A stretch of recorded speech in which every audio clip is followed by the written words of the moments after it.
Graça e paz a todos, Deus abençoe a sua casa, Deus abençoe a sua vida, Deus abençoe a sua família. No vídeo de hoje, dando continuidade ao tema despertamento, como e onde começa um despertamento espiritual e quais são os objetivos dele, nós vamos falar então quais são as transformações práticas em alguém que recebeu um despertamento espiritual da parte de Deus. Em tempos difíceis, mais do que nunca, torna-se necessário que estejam acordados espiritualmente. É depois da vinheta.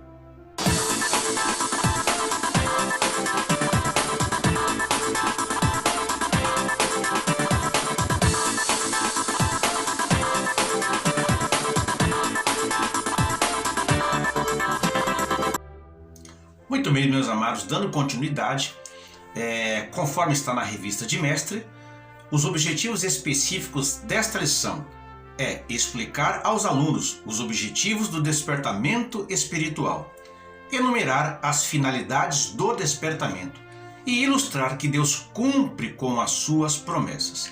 Mas eu quero lembrar uma coisinha para vocês. Não se esqueça de acessar os links na descrição do vídeo de nossas redes sociais, especialmente do trabalho missionário do qual nós participamos, da Casa de Apoio Ebenezer.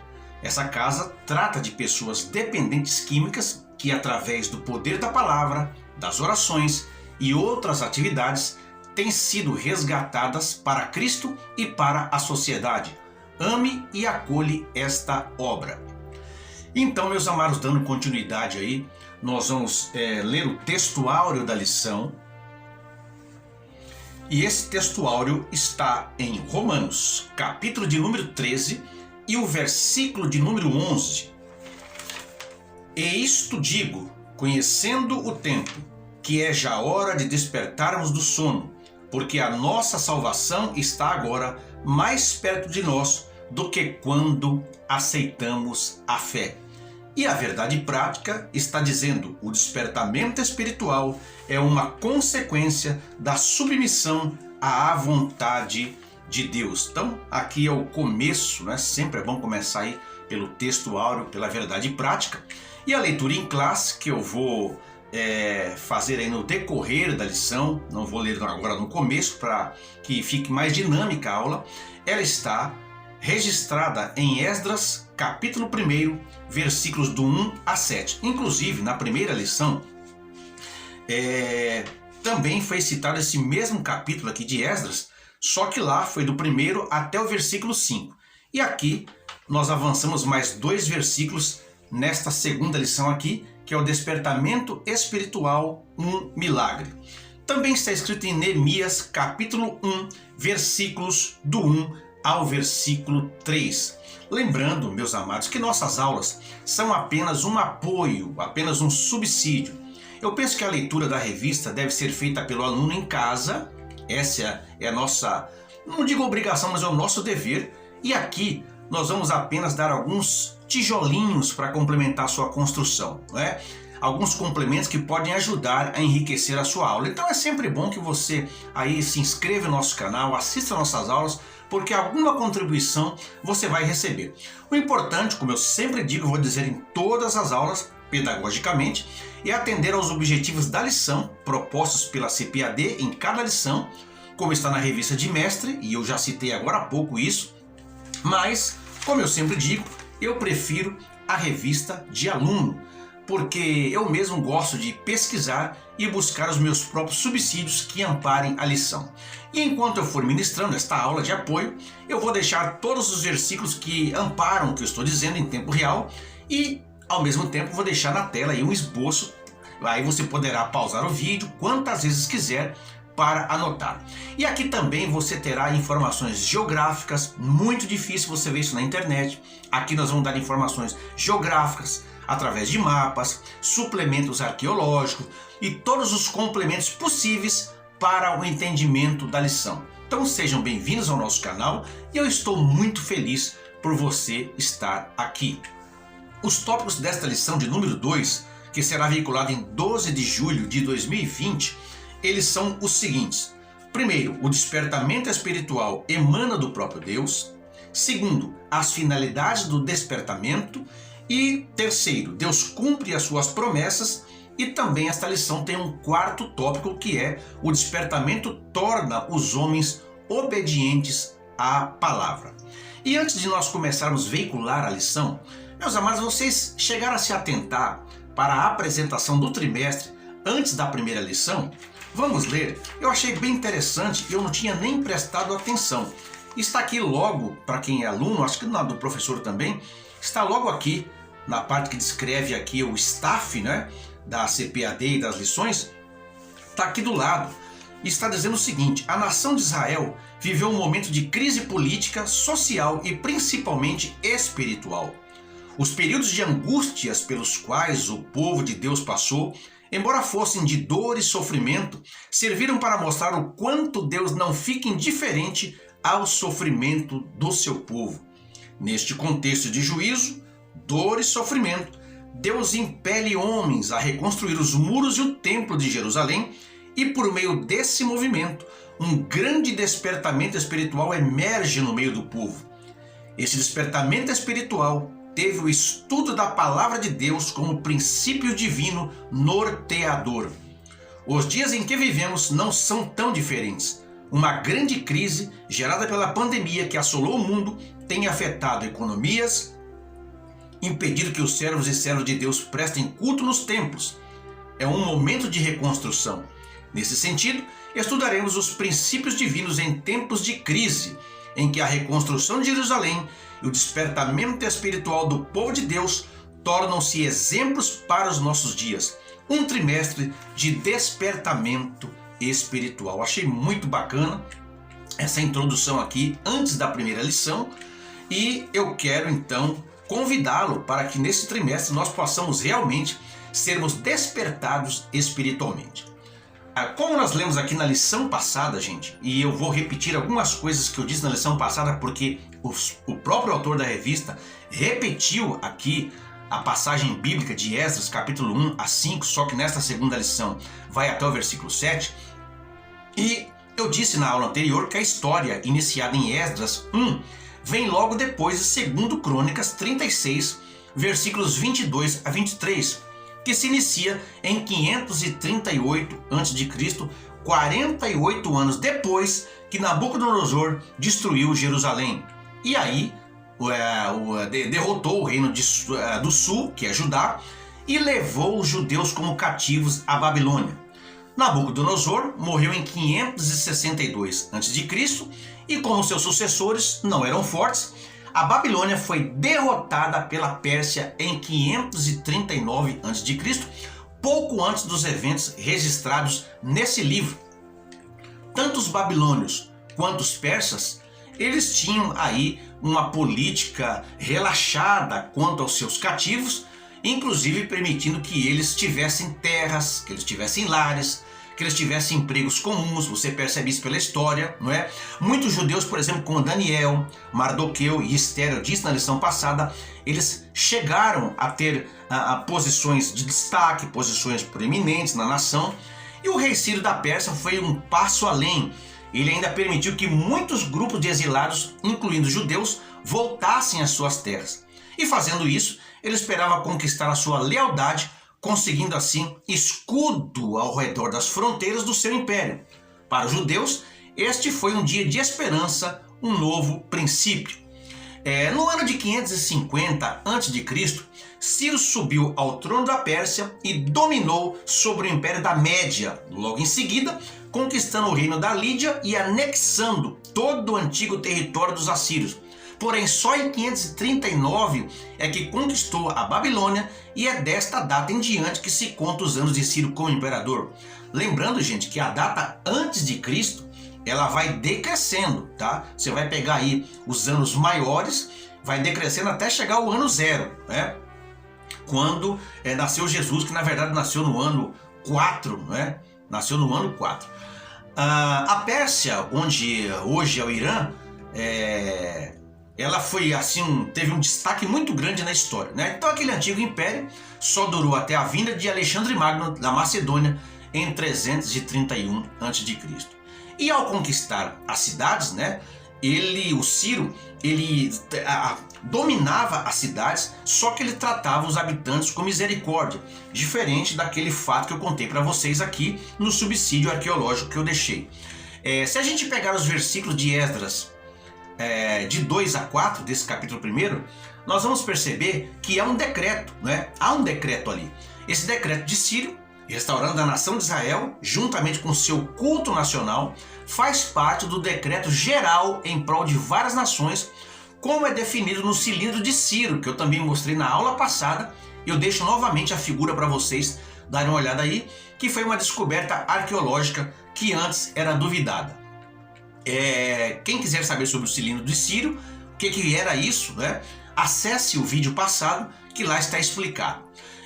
Nós sabemos que Ciro não era judeu, mas Deus operou por intermédio dele para fazer com que os judeus exilados voltassem para a sua terra. Então, cada decreto recebia uma fraseologia aceitável ao povo que dele se beneficiava. E há dúvida se Ciro de fato foi crente no Senhor. Pelo fato de Ciro testemunhar a soberania de Deus, provavelmente foi uma formalidade, já que o cilindro de Ciro, que foi essa descoberta arqueológica que nós estamos mostrando aí para você, ela vai dizer coisas semelhantes de outros deuses. Veja que ele fala no versículo 3, vamos ler novamente aqui na lição, do texto aqui de Esdras: quem há entre vós de todo o seu povo, seja seu Deus com ele, e suba a Jerusalém, que é em Judá, e edifique a casa do Senhor, Deus de Israel. Aqui Deus com D maiúsculo. E ele é o Deus que habita em Jerusalém. Então, ele diz aqui no início: entre todos os povos, seja o seu Deus com ele. Então, os povos, cada um tinha o seu Deus. Então, ele deu um decreto, mas sempre houve uma minoria fiel de leais servos de Deus desde o princípio do mundo. E agora, esses aí estavam recebendo a sua oportunidade. Ciro fez a proclamação, permitindo seu retorno, e lhes deu proteção, dinheiro e objetos do templo que haviam sido tirados por Nabucodonosor. Ciro devolveu tudo. E aqui dá para nós tirarmos uma lição. Quando você enfrentar situações difíceis, se sentir cercado, em desvantagem, dominado ou vencido, lembre-se de que o poder de Deus não é limitado pelos nossos recursos. Ele pode usar qualquer pessoa para realizar os seus planos. Nós temos o tópico aqui de número... o tópico de número 1 foi apenas uma descrição introdutória, não acrescenta muita coisa, mas o tópico número 2, ele diz as finalidades do despertamento. E aí tem 3 subtópicos aqui. 2 subtópicos, na verdade: a restauração nacional de Israel e a restauração espiritual de Israel. Nós vamos observar aí que a providência de Deus muitas vezes tem dirigido pessoas que não eram do seu povo a ser instrumentos seus em fases importantes da sua obra. Por exemplo, no êxodo da escravidão, na restauração do cativeiro e no início da proclamação do evangelho pela igreja primitiva. Portanto, Ciro tratou Israel da mesma maneira que tratou os seus outros povos vassalos. O propósito dele era pôr os deuses desses povos a seu serviço, mas o propósito soberano do Senhor, porém, era dar continuidade ao processo de redenção. O Senhor Deus executa o plano da redenção no decurso da história até o seu final determinado. No cumprimento disto, Deus às vezes resolve humilhar governadores poderosos. Eu dei o exemplo, inclusive, na aula passada de Nabucodonosor, de Faraó, de Belsazar, ou elevar um dirigente internacional como o rei Ciro em questão, que foi o canal de Deus para que o povo de Deus retornasse do exílio. Inclusive, citando novamente Faraó, a gente vê, por exemplo, que o próprio Deus endureceu o coração dele para cumprir os seus propósitos e mostrar a sua grandeza aos egípcios. Então a gente vê que aqui houve uma indução divina. Porém, em se tratando de nós cristãos, Deus também, meus amados, quer nos usar. Uma diferença entre nós e Ciro é que nós já somos da fé. Nós conhecemos a Deus de uma forma mais plena. Por quê? Porque o Espírito Santo mora dentro de nós. Agora, no meio cristão, por essa premissa, todos nós deveríamos ser usados, mas infelizmente não é assim que acontece. Então nós precisamos nos dispor ao uso, contribuir com Deus para que Ele nos faça instrumento seu.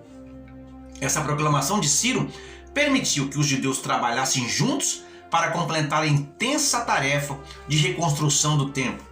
Alguns realmente trabalharam na reconstrução, e nós vamos ver isso na lição de número 4, ao passo que outros operaram as linhas de suprimento.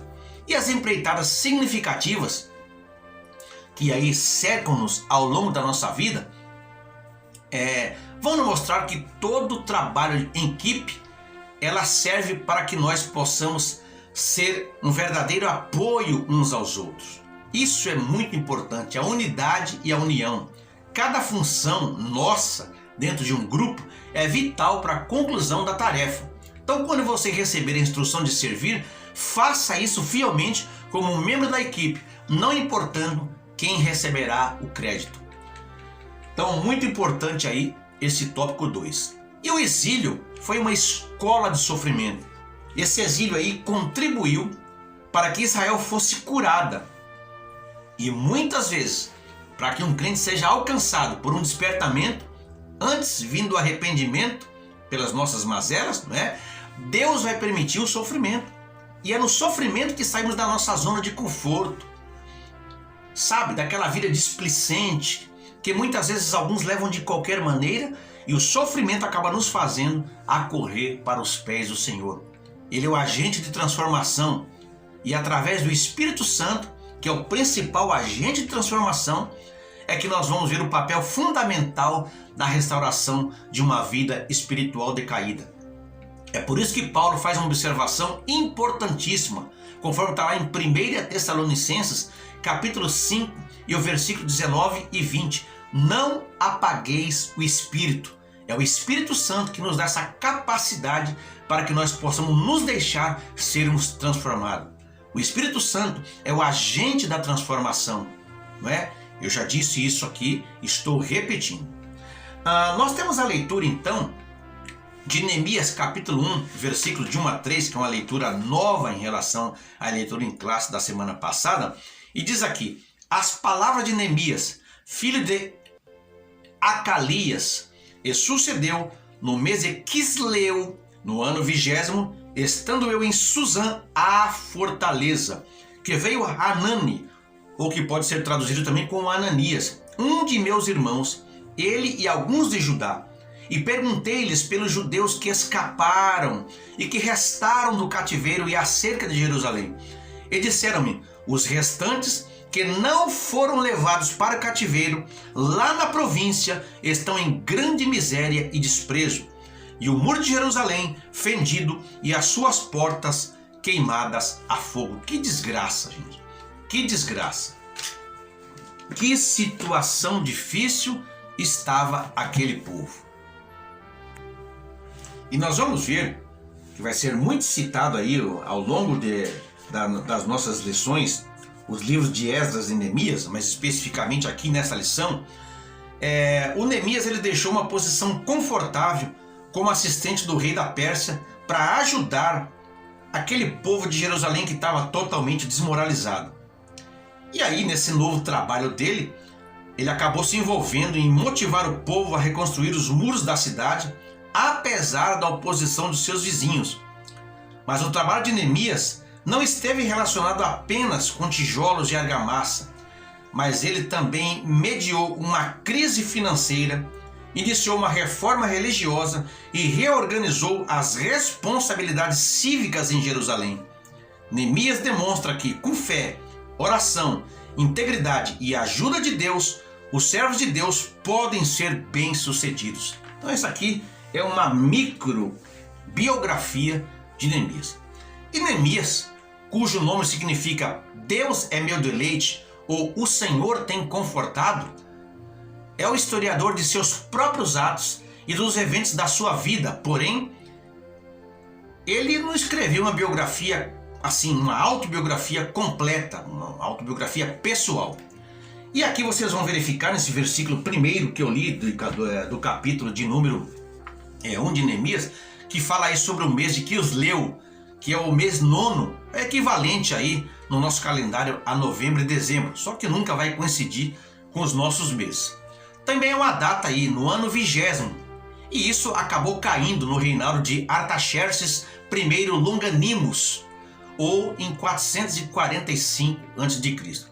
Também nós temos um local citado aí, diz que ele estava na fortaleza de Suzã, que é uma das 3 capitais do Império Persa. Era uma cidade que era usada como residência de inverno dos reis da Pérsia, conforme está lá em Ester, capítulo 1 e o versículo 2. Neemias não foi o primeiro dos exilados a voltar a Jerusalém, tá? Ele não foi o primeiro, repito aqui, dos exilados a voltar para Jerusalém. Zorobabel havia liderado a volta em 538 a.C., mais de 90 anos antes.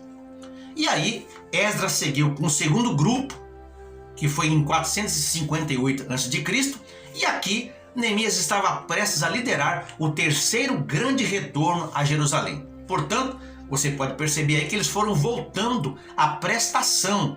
E o Neemias, ele partiu aí por volta de 445 a.C., como governador de Judá. Isso ocorreu mais ou menos 13 anos depois da chegada de Esdras, que foi antes dele, a Jerusalém. O Neemias veio incumbido pelo rei da Pérsia para reconstruir o muro de Jerusalém e reedificar a cidade.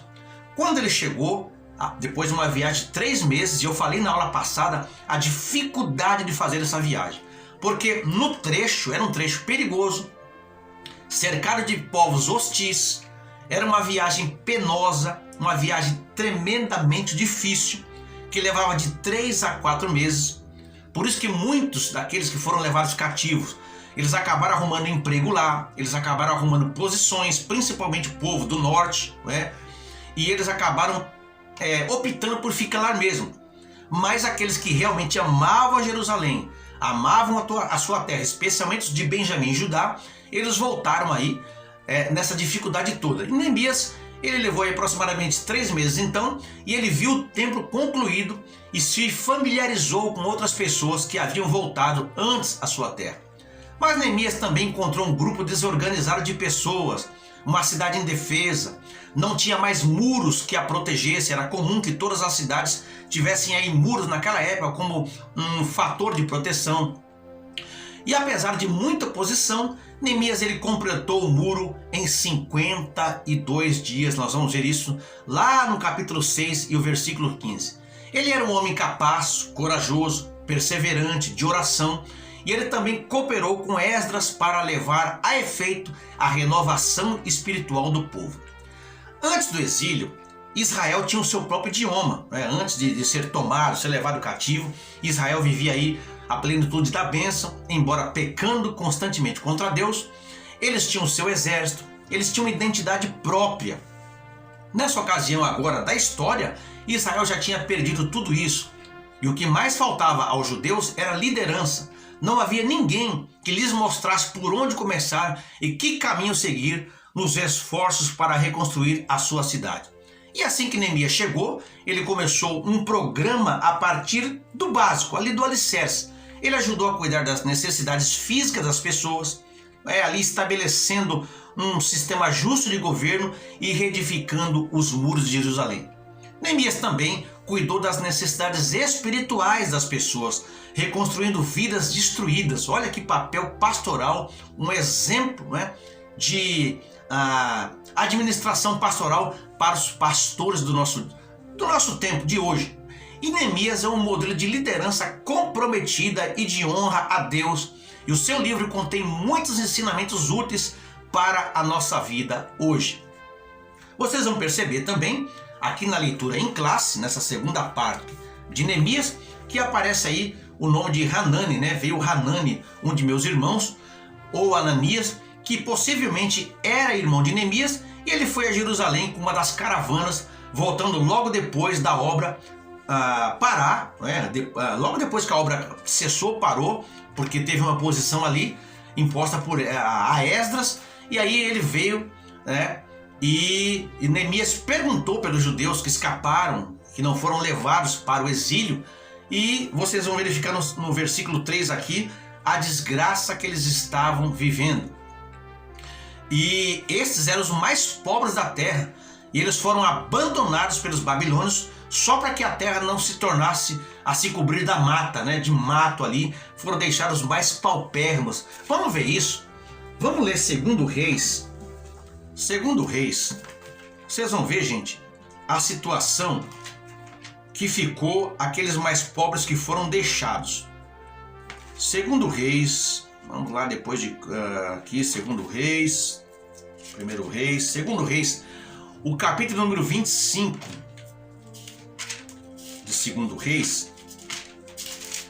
Acompanha com a gente aí, se você tiver Bíblia e puder abrir, isso vai enriquecer muito a sua aula também. Vamos ler aqui a partir do versículo 8, até chegar no 12.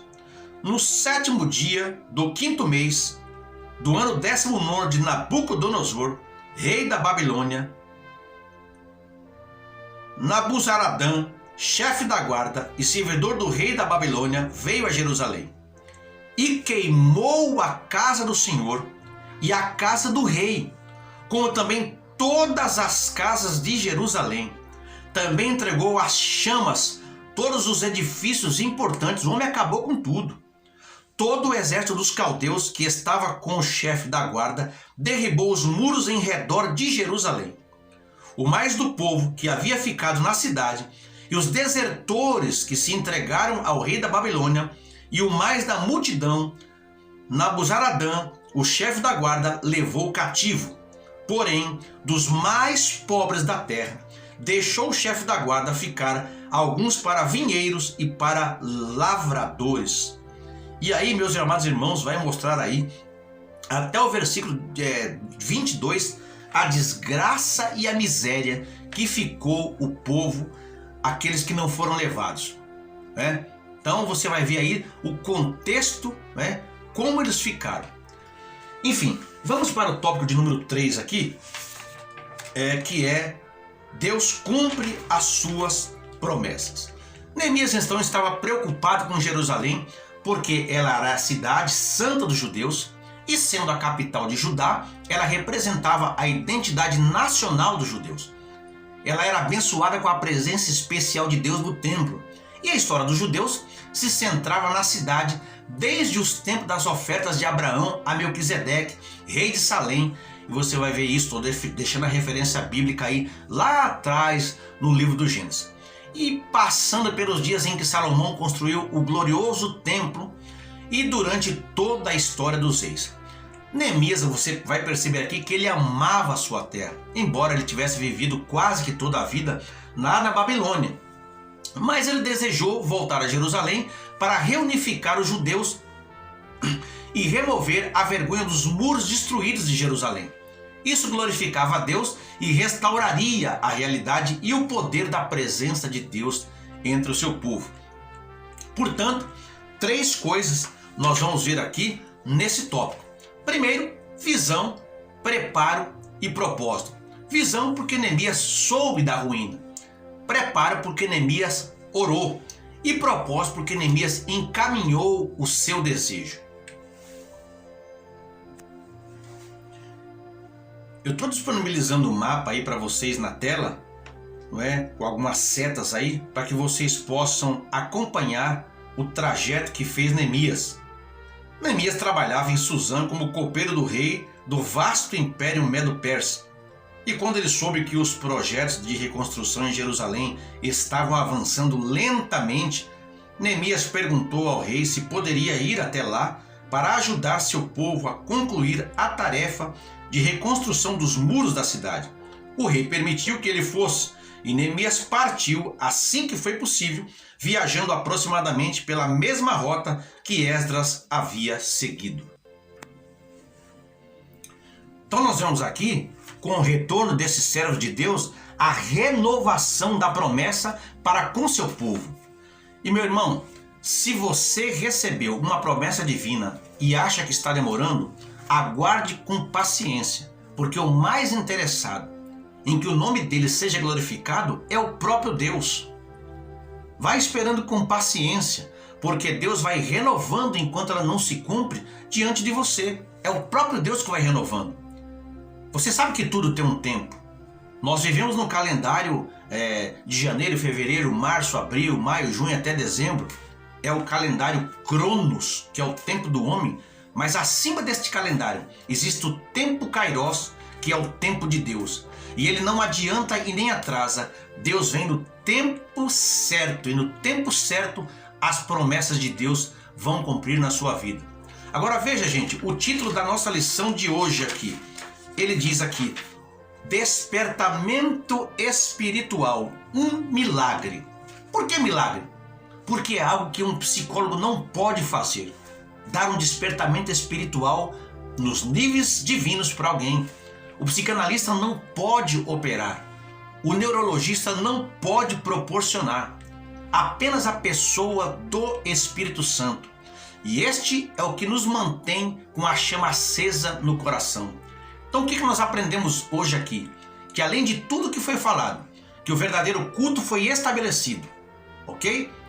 Tudo que foi falado aqui, né, do despertamento, da volta, do retorno, do avivamento que houve, mas o mais importante é que o verdadeiro culto foi restabelecido. Como disse o autor da revista, logo no tópico 4, aqui no início do tópico 4, ele diz assim: o culto que foi restabelecido em Jerusalém foi exatamente aquele que a lei de Deus determinava. Não foram introduzidas novas formas de culto, nem qualquer mistura de doutrinas babilônicas. Meus amados, hoje nós estamos vivendo uma época em que pseudos cultos já deixaram de ser bíblicos, se tornaram um movimento esquisito, cheio de modismos e invencionistas. Aí hoje está na moda aquelas igrejas pintadas de preta, né? Apaga tudo, bota aquela musiquinha de fundo, solta uma fumacinha, põe ali uma luzinha colorida e se tenta criar uma aura espiritual, mas é mecânico. Sabe? Aí você vê lá, é água ungida, é cajado de Moisés, é água do Rio Jordão, é pedrinha do Monte Sinai, é o cofrinho do filho pródigo, é tanta bugiganga que vão inserindo num culto, como se Deus precisasse se nós precisássemos de um ponto de contato para chegar a Deus, não é? E na hora do cântico se põe lá aquelas mariposas bailando, fazendo coreografia no chão, e aí a gente vê que há hoje uma verdadeira esquisitice nos cultos. Em outros lugares estão se convidando até humoristas gospel para trazer alegria aos cultos com a juventude. Mas eu aprendi que a verdadeira alegria em culto é proveniente do Espírito Santo. E aí, como eu disse, põe fumacinha, luzinha colorida, se cria uma verdadeira balada dentro de muitos templos. Mas nós não precisamos dessas novas formas de culto. Basta a simplicidade da adoração em um ambiente convidativo ao Espírito Santo. E finalmente, o despertamento faz com que o crente se incline para a palavra de Deus. E hoje, por essa premissa, é possível ver quanta gente ainda está morta em nosso meio. Meus irmãos, nós precisamos ler a Bíblia diariamente. Eu fico preocupado com aqueles crentes que pegam na Bíblia uma vez por semana, só no domingo, mas chega na hora da leitura, nem abre a Bíblia. Outros deixam aberto lá no Salmo 91, no Salmo 23, como se fosse um amuleto. E outros ainda têm aquela caixinha de promessa, que quando eles querem que Deus fale com ele, eles jogam o versículo para cima, pega um e se sente contente com isso. A palavra é alimento, a palavra é o nosso pão diário. Eu fico doente quando eu vejo pessoas, na hora da pregação da palavra, saindo no momento da palavra. Irmão, que falta de reverência. Irmão, nenhum assunto é mais importante do que quando se está ministrando a palavra de Deus. Quem sai durante a ministração da palavra de Deus, primeiro, está desrespeitando o pregador da palavra. Segundo, está faltando com a reverência. Irmão, só em caso extremo, uma doença, a pessoa tem um problema de saúde, precisa ir ao banheiro, toma muito remédio, está passando mal, mas do contrário, irmão, qualquer problema vai ser resolvido depois. Não se sai na hora da palavra. Experimente sair da presença de um juiz em qualquer audiência enquanto ele estiver falando. E por que muitos fazem isso diante daquele que é todo-poderoso, o Rei dos Reis e o Senhor dos Senhores? Quando alguém está pregando, não é Deus quem está falando, não entendemos assim? Por que tanto sai no meio da palavra? Irmãos, no momento da palavra é o momento que toda reverência é pouca. Eu me lembro que uma vez teve um evento aqui, eu moro aqui na zona sul de São Paulo, teve um evento aqui no Patativa e fizeram um encontro lá, um congresso lá e convidaram uma cantora e ela cantou, todo mundo encheu ali o ginásio, o espaço, não é um ginásio, ali é um espaço, era um espaço de eventos, né? Agora o bispo, o apóstolo, um dos apóstolos de São Paulo aí, se intitula apóstolo, comprou o lugar. E quando a irmã acabou de cantar e que o pastor disse, irmãos, agora vamos orar para que nós possamos ouvir a ministração da palavra de Deus. Irmão, foi uma debandada de gente para fora. Quando o pregador pegou no microfone, o pastor precisou pedir licença, pegar de novo e dizer, irmãos, por favor, não saiam, voltem, porque depois da palavra a irmã vai voltar a cantar. Ou seja, as pessoas foram lá para simplesmente ovacionar, idolatrar alguém famoso no mundo gospel, desprezando a palavra, não é? E hoje nós estamos vendo em muitos lugares aí que a palavra nem pregada está sendo mais. Está sendo ministrada palestras de autoajuda, mas a palavra, ela é a ajuda do alto. Portanto, irmãos, se a gente ver no contexto de Neemias, de Esdras, daquele tempo, eles restauraram o uso da palavra. Portanto, para que possamos, em meio a esta crise que assola o nosso mundo, sermos sal e luz verdadeiramente, nós precisamos expressar a uma vida despertada. Meus amados, que Deus abençoe a sua vida, que Deus abençoe a sua casa, e que você possa sobreviver a esta pandemia, que a bênção de Deus esteja sobre a sua casa. E quando eu digo sobreviver, é sobreviver espiritualmente, mas que a sua saúde também seja preservada e nós possamos cantar do outro lado o hino da vitória. Se você gostou, não se esqueça de deixar aqui nos comentários que você gostou, da onde você está falando, qual é o ministério que você serve a Deus e principalmente, o que você acha sobre essas novas modalidades que estão se criando por aí e que são denominadas igrejas? Você concorda com isso? Não tem problema nenhum ter uma fumacinha, um humorista gospel, ali uma baladinha gospel. Serve para aprender os crentes, afinal de contas a igreja precisa se modernizar, não somos mais dinossauros. Ou você acha que nós temos que preservar aquelas tradições antigas? Deixe nos comentários aí que eu terei o prazer de ler e me comunicar com você.